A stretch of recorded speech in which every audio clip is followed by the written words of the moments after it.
Voilà, j'espère que vous passez une bonne journée avec nous. Vous aussi à distance. Hein. On ne vous voit pas, mais on pense bien à vous aussi. Voilà. Alors, pour ceux qui ne m'auraient pas déjà vu ce matin, donc, moi je suis Head of Product chez Open Data Soft et les deux missions principales que j'ai sont de traduire la vision de l'entreprise en stratégie produit et puis d'accompagner tous les membres de l'équipe produit en termes de méthodos et outils afin qu'ils puissent travailler sereinement leur projet. Et aujourd'hui, j'ai pris la place de Benoît Fortuné. Pour ceux qui le connaîtraient, alors chez nous c'est sûr, mais peut-être vous aussi parmi les spectateurs, qui est normalement voilà, le product manager sur le projet dont nous allons parler aujourd'hui, mais qui est très occupé puisqu'il y a eu un heureux événement dans sa vie il y a quelques semaines, et donc il a très bonne raison de ne pas être parmi nous aujourd'hui. Et donc nous avons Seb. Oui, bonjour tout le monde. Donc, moi, c'est Sébastien, donc Product Designer chez Open Data Soft, et plus particulièrement donc, dans l'équipe qui a conçu le studio qu'on va vous présenter dans les minutes qui suivent. Alors oui, le studio, donc un tout nouvel outil, hein, fraîchement sorti puisqu'il est arrivé la semaine dernière. Et donc on va cet après-midi parler un petit peu justement de comment est-ce qu'il est né, comment est-ce qu'il a été conçu, et surtout comment est-ce qu'il va évoluer demain, parce qu'on a pas mal de choses à vous raconter au sujet de son histoire. Et surtout, comment il va révolutionner votre expérience sur notre plateforme. C'est bon, vous arrivez à temps là, les derniers. Alors on va commencer par la genèse du projet. Alors Sébastien, est-ce que tu pourrais nous résumer en une phrase l'impact qu'on a voulu délivrer aux utilisateurs ? Oui, bien sûr. Déjà, comme vous pouvez l'entendre depuis ce matin, chez ODS, ce qu'on cherche à faire depuis la création, c'est de démocratiser l'usage de la donnée. Et donc nous, notre objectif principal au travers du studio, c'était que ça se ressente et donc de faciliter l'autonomie de chacun à la création de ce contenu autour de la donnée. Est-ce que tu peux nous préciser un peu plus quels ont été les enjeux initiaux sur le projet ? Oui, bien sûr. L'enjeu initial, c'était aujourd'hui, comme ceux qui utilisent déjà la plateforme le savent, on peut créer des pages uniquement à travers le code. Et donc nous, on voulait s'adresser aux autres utilisateurs qui ont un profil moins technique et qui veulent créer justement ces pages sans code. Un des autres enjeux, c'était aussi de pouvoir, à travers ce studio, répondre à 80% des besoins de création de visualisation en intégrant directement dans le studio les logiques métiers que vous pouvez avoir à utiliser au quotidien et tout, et que vous n'ayez pas à y penser, mais que le studio le fasse pour vous. Et donc, pour aller avec ça, il nous fallait aussi certaines logiques de création pour faciliter la prise en main et l'utilisation au quotidien dans la création de vos données. Voilà, et pourtant, nous le savons bien, on n'a pas non plus que ce type d'utilisateur chez nous, on a aussi des très expérimentés qui ont besoin pour le coup de beaucoup d'autonomie, voire même de s'affranchir en fait du cadre technique que l'on propose aujourd'hui. Mais alors du coup, quelle réponse leur apporte-t-on à ces utilisateurs ? Oui, effectivement, on a tout un panel d'utilisateurs experts et ce que j'ai parlé d'ouverture à des nouveaux types de profils moins techniques, mais pour nos profils experts qui voudraient continuer à créer des pages plus complexes ou plus spécifiques, on va adresser des bibliothèques d'outils autour d'un kit de développement qui sera équivalent à celui qui va nous servir sur le studio. Très bien, rentrons un peu dans le vif du sujet. Concrètement, une fois que vous avez posé vos enjeux et votre objectif principal sur ce projet, comment est-ce que vous avez démarré ? On a tout simplement décidé de partir de zéro, la page blanche. C'est pas qu'on soit complètement fou, mais même si un peu. Mais ce qu'on voulait surtout, avant tout, c'était justement, on parlait de pages qui ont été créées par des utilisateurs experts aujourd'hui. Et comme vous avez été très créatifs sur la plateforme, on ne voulait pas casser ça. D'ailleurs, petite anecdote, Audrey, est-ce que tu sais justement combien de pages sont créées sur notre plateforme aujourd'hui ? Je dirais quelques milliers. Oui, on approche même bientôt 10 000, donc ce qui fait quand même un historique assez conséquent. Donc sur ce nouveau projet, on ne pouvait pas se permettre de les ignorer. Et donc le fait de partir de zéro comme ça sur un nouveau produit parallèle permettait de garder l'existant et que toutes ces pages qui ont été créées puissent perdurer encore un moment. Donc si je comprends bien, et pour repréciser au cas où il y a des gens inquiets dans la salle, on garde bien les deux modèles. C'est-à-dire qu'on a encore notre ancien système avec lequel donc les anciens outils avec lesquels nous pouvions créer des pages, voilà, du contenu numérique, et en même temps nous avons l'arrivée de ce nouveau studio. Oui, c'est ça, tout à fait. La bascule s'opérera sur le temps et pour le moment, il n'y a aucune inquiétude à avoir. Le travail et les heures passées jusqu'à aujourd'hui ne seront pas perdus. Très bien. Alors, passons un petit peu à la suite, donc ce qu'on a appelé les boucles d'itération. Oui, parce que la création d'un produit n'est pas du tout linéaire. En effet, on a besoin que nos utilisateurs actuels et nos futurs utilisateurs adhèrent complètement aux produits que l'on propose. Et pour cela, nous devons les intégrer au processus, dans le processus de création même du produit. Et c'est un petit peu ce dont nous allons parler maintenant avec toi, Seb. Donc justement, quelles ont été, dans cette phase-là, un petit peu de conception du produit, vos convictions?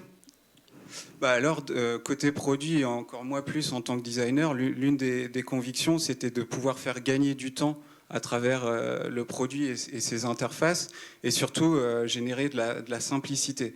Que vous ne soyez plus, enfin, vous ne perdiez plus votre temps à apprendre un outil, mais vraiment que vous le consacriez à créer le contenu que vous souhaitez autour de la donnée. Bon, on parle beaucoup de data, alors nous aussi, du côté du produit, on utilise les données qui sont en nos possessions pour évidemment nous inspirer. Comment est-ce que vous avez utilisé les données historiques dans la conception de ce studio? Effectivement, oui, comme tu le dis, on a des données assez riches et on a décidé de les analyser en amont du projet. Je ne vais pas rentrer dans le détail parce que ça risque d'être un peu trop compliqué. Je peux donner un petit exemple quand même. Actuellement, donc sur les pages qui sont créées aujourd'hui, on a pas mal de duplications avec un tag test. Donc le tag veut dire ce que ça veut dire. Ce sont des duplications que vous utilisez si vous créez ce type de page. Pour pouvoir apporter des modifications et préparer une nouvelle version avant de la publier en ligne à la place de la page qui existait déjà.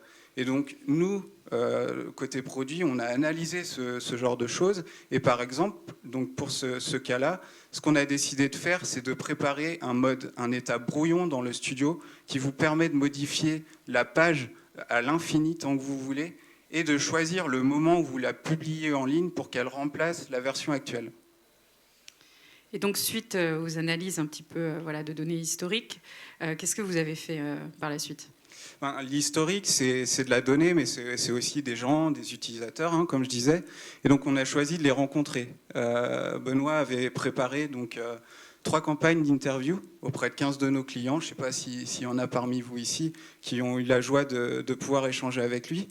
Mais du coup, ces interviews nous ont permis d'analyser justement les freins et les difficultés qu'il y avait sur la création des pages aujourd'hui, mais aussi ce qui plaisait, ce qui était rassurant, histoire de pouvoir nous garder les bons éléments et résoudre les difficultés qui pouvaient être rencontrées. Donc il y avait ce côté-là. Et nous, on s'est servi de tout ça afin d'essayer de créer les éléments indispensables à la création d'une page dans le studio. Et du coup, ça, c'était un enjeu essentiel sur le projet de toujours intégrer la voix de l'utilisateur. Comment est-ce que vous vous y êtes pris tout au long du projet pour collecter ces éléments? Effectivement, ça c'était la phase préparatoire, mais on ne s'est pas mis dans un tunnel à ne voir personne et à bosser en équipe dans une grotte. On a créé des phases de tests, donc que ce soit en interne ou là encore avec nos utilisateurs, puisqu'ils avaient l'expérience sur notre plateforme aujourd'hui. On voulait les préparer justement à potentiellement la plateforme de demain. Donc on a fait ces phases de test dans lesquelles on a fait tester donc des parcours. Et ces parcours, ça nous a permis de valider les idées qu'on avait qui étaient bonnes et de retravailler et d'apporter des ajustements sur celles qui étaient un peu plus bancales ou créer certains blocages. Donc ça nous a permis, comme je disais, d'apporter les ajustements et d'arriver aux interfaces qu'on va vous présenter un petit peu plus tard. Et d'ailleurs, une anecdote que Benoît aurait beaucoup aimé vous raconter s'il avait été sur scène, dans les premières interviews préparatoires dont tu parlais, de manière assez déconnectée et chez des utilisateurs qui ne se connaissaient d'ailleurs pas forcément, les testeurs ont commencé à utiliser le terme studio en voyant les premières maquettes. Donc on était en plus sur des maquettes à l'époque, hein, et même pas encore le rendu final. Si bien qu'en fait l'équipe s'est complètement approprié le terme et c'est devenu complètement naturel. Et voyez, comme quoi finalement nos utilisateurs nous apportent bien plus que parfois ce qu'on imagine. Donc c'est vraiment très utile de leur parler, clairement, de vous parler.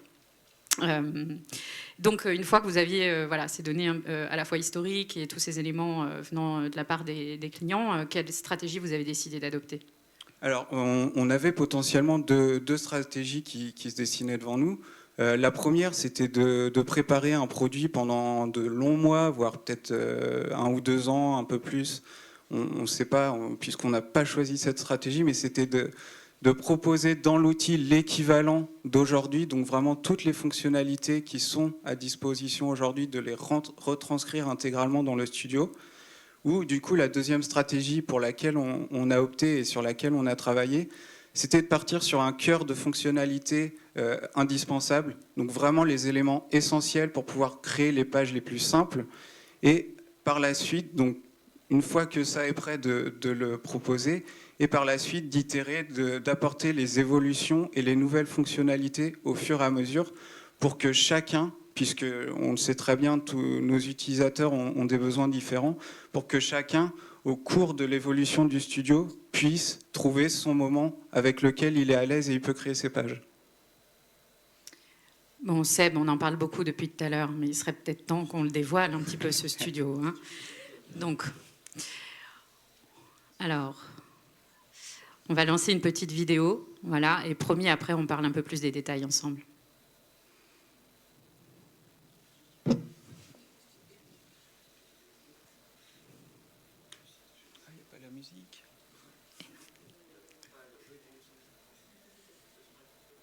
Ouais, tu peux...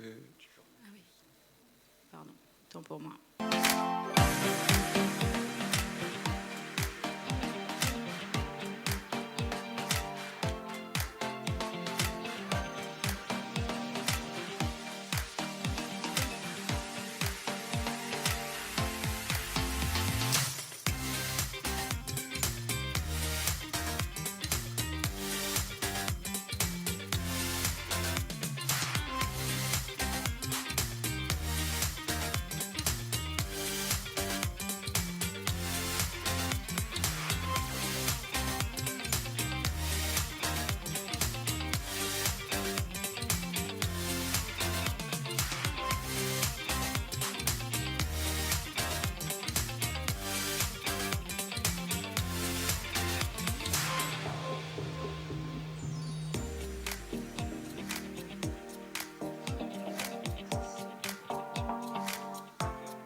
Donc, écoute, Seb, est-ce que tu peux nous décrire un petit peu ce studio ? Oui, alors je peux vous le présenter effectivement rapidement. Comme vous pouvez le voir, on est parti sur une interface entièrement graphique, donc il n'y a pas de code, tout est paramétrable directement via les interfaces. On a 2 zones qui se dessinent donc sur le studio, une zone plus aperçue où vous pouvez voir en temps réel ce que vous êtes en train de configurer, notamment pour vos graphiques ou autres, et la partie donc qui est plus à gauche, qui elle va vous permettre justement de paramétrer ces visualisations. Un élément que je peux ajouter, tout à l'heure on parlait de simplicité, là on a pu le voir, bon certes assez rapidement, mais vous pourrez le tester par vous-même, un graphique ou plus tard potentiellement une carte ou autre se configure en quelques étapes simplement et vous êtes guidé. On a choisi justement, tout à l'heure je parlais de règles métiers et de logique de création pour mieux vous accompagner. Voilà, c'est comme ça qu'on l'a traduit dans le studio. Et du coup, c'est toutes ces visualisations que vous pouvez créer. Vous pouvez aussi les accompagner, là pour le moment simplement de texte. mais ça vous permet comme ça de créer différents types de pages qui vont de la data story ou des dashboards. Et autre point important, c'est que là, ce que vous avez pu voir, chaque élément se trouve dans ce qu'on appelle, nous, sur le studio, un bloc qui vous permet à tout moment de réajuster, de redisposer les éléments sur votre page comme vous le souhaitez. Donc ça offre une grande flexibilité, le tout sans rentrer dans le code comme on le disait au départ. Oui, du coup, je pense que toute la salle se pose la question, qu'est-ce qu'il fera demain, ce studio ? Ce qu'il ne fait pas encore aujourd'hui et que vous n'avez pas vu justement sur cette vidéo. Je peux déjà ajouter, pour le moment, il n'y a que quelques types de graphiques, donc on va en ajouter au fur et à mesure. Non pas, c'est pas qu'on ne voulait pas tous les rendre disponibles dès le départ, mais juste vous simplifier la tâche au travers des interfaces. Ça nous demande, nous, un certain travail de préparation qui fait que, donc, pour justement offrir le plus rapidement possible ce studio, on a décidé que certains viendraient après, dans la foulée, mais pas d'inquiétude, ils vont arriver assez rapidement. Donc il y a des nouveaux types de graphes, mais il y aura aussi des options avancées dans les graphes déjà disponibles. Avancées, bien sûr, par rapport à ce que vous avez vu là, qui seront potentiellement la ventilation ou le fait d'ajouter du multisérie, que ce soit sur un histogramme ou une courbe d'évolution. On va avoir aussi, sur un futur assez proche, l'ajout de nouveaux types de contenus, donc qui sont les images pour agrémenter le texte, c'est quand même plus sympa, et surtout quelque chose que tout le monde attend, en tout cas dans les premiers retours qu'on a eus, qui sont les fameuses cartes. Parce qu'aujourd'hui, on a deux builders, on a un builder pour les graphiques, un builder pour les cartes, et notre objectif, c'est que tout ça se fasse au travers des mêmes cheminements, au travers du studio. Donc ça, c'est bien, c'est la partie ajout de nouveaux contenus, enrichissement des pages. Mais effectivement, ce n'est pas les seules choses qu'on va apporter sur le futur du studio. Il va y avoir le fait de pouvoir mieux personnaliser vos pages, justement, qu'elles vous ressemblent, qu'elles prennent l'identité de votre marque. Aujourd'hui, on prend juste le thème que vous pouvez générer et créer dans votre domaine, mais on va travailler à ce que cette personnalisation puisse s'affiner sur vos pages et potentiellement sur un ensemble de pages. Donc voilà pour la partie personnalisation. Là, comme pour le reste, on attaquera les sujets et on vous apportera des évolutions au fur et à mesure, mais pas tout un gros bloc de personnalisation d'un coup. On reste vraiment sur ce procédé. Il y a enfin un troisième élément qui va être le fait de pouvoir partager ce contenu. Parce que c'est bien beau de le créer dans le studio, de faire des pages pour vos domaines Open Data Soft, mais on sait tous, ce qu'on veut, c'est créer de la donnée qui soit virale et donc pouvoir le partager sur les réseaux sociaux ou notamment pouvoir récupérer certaines visualisations pour après vous les intégrer dans vos propres CMS. Donc pareil, c'est un chantier, ça qui viendra un peu plus tard, mais qui est dans nos réflexions sur le futur du studio. Et voilà, j'ai à peu près fini sur ce qui va arriver sur ces prochains mois. Du coup, avant de passer aux questions dans la salle, est-ce que tu as un dernier message à nous adresser ? Oui, bien sûr. Donc, comme on disait tout à l'heure, le studio est déjà disponible. Il est vraiment disponible pour tout le monde. Donc, si vous n'avez pas encore votre domaine Open Data Soft, n'hésitez pas à souscrire à un trial. C'est gratuit et vous pourrez venir justement tester ces premiers jets du studio. Et on a besoin de vous pour le tester justement pour nous faire vos retours et qu'on puisse dessiner ensemble son futur et les fonctionnalités qu'il vous proposera demain. Voilà, c'est à peu près tout pour le studio.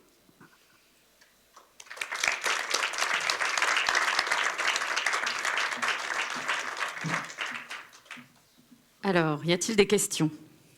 Oui, oula, 2.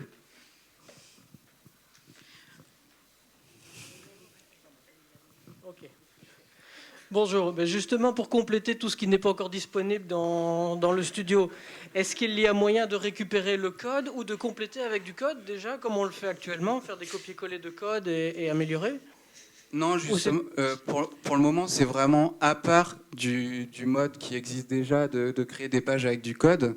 Ce que j'expliquais tout à l'heure, c'est qu'à un moment donné, on ne sait pas encore quand, hein, c'est vraiment en cours de réflexion, mais on veut apporter donc un mode un peu plus expert où on pourra jouer avec le SDK, enfin le kit de développement, pardon, Et c'est là où on verra quel réglage on mettra entre ce qu'on pourra concevoir sur le studio et à côté. Mais on a bien conscience que c'est quelque chose c'est une problématique à laquelle on devra répondre, mais on ne sait pas encore comment et quand. Ok, merci.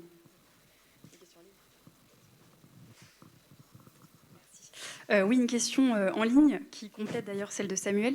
Une page créée avec Studio peut-elle être utilisée pour une vue personnalisée dans les jeux de données? Actuellement, non. Alors ça, c'est une très bonne question, pour le coup, parce que je pense qu'on a déjà eu des retours comme ça au début du projet.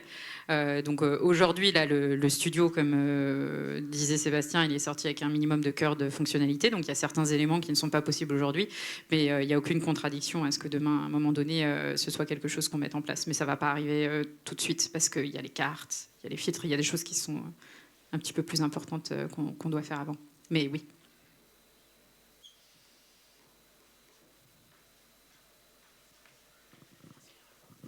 Merci Caroline.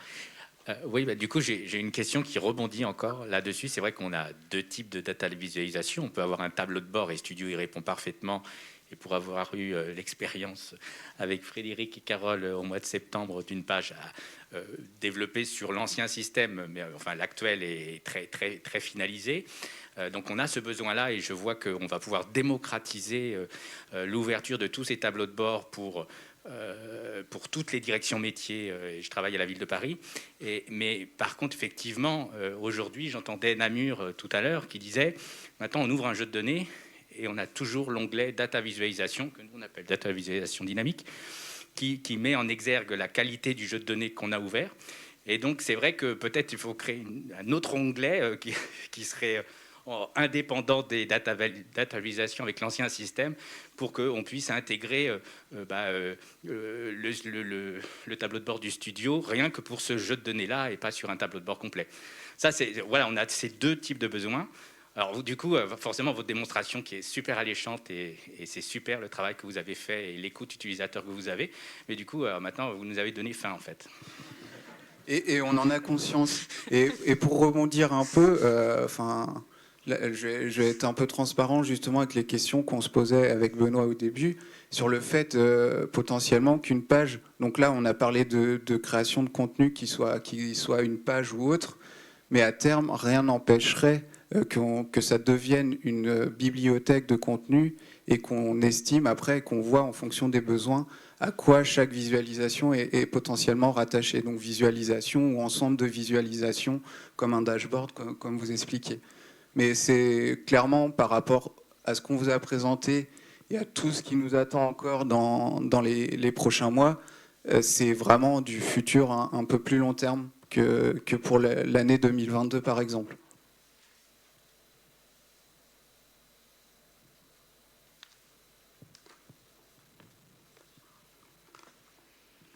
C'est bon? Ça a l'air d'aller. En tout cas, merci pour ce commentaire. Je pense que vous avez bien compris l'ADN du projet. Et on est là pour prendre tous vos retours et on continue à travailler avec vous. Hein. Donc, n'hésitez pas. Il y a un petit lien feedback directement dans l'outil. N'hésitez pas.